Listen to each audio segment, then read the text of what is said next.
Esakoya. Esakola. Na mikolo mi utake koleka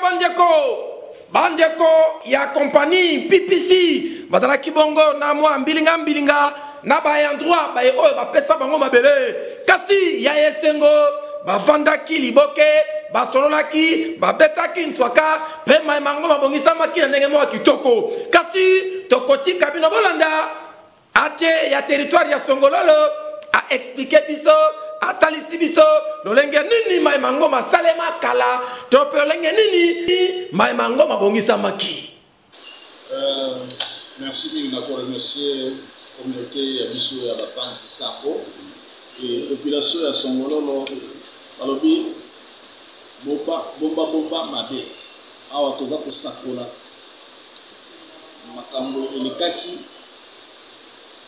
ensuite tozalaki na bandeko na biso ya communauté ya Zamba na société PPC et kosala ya sima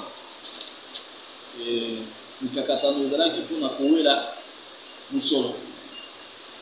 société alakaki asala misala ebele awa klase ya ba hôpital ya bato ya mosala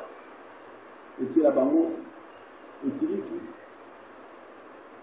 kosalisa population kosunga bango na musolo kosunga bango na badepo ya kota ya sima bayokanaki mpo basunga population balongola bango na kati ya pasi ya pauvreté misala mosusu esalema musolo population bazwaki musolo bazwaka mbula nyonso epi babanda na 2017 bapesaka $10,000 na bandeko ya village Zamba $10,000 bapesaka baba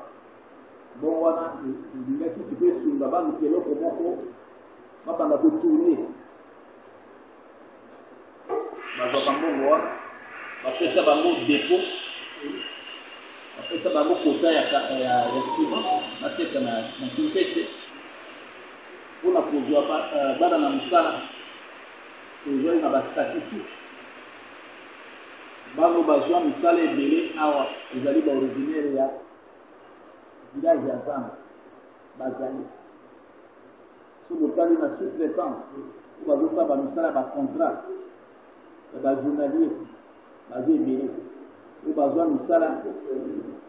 misala ya contrat ya libera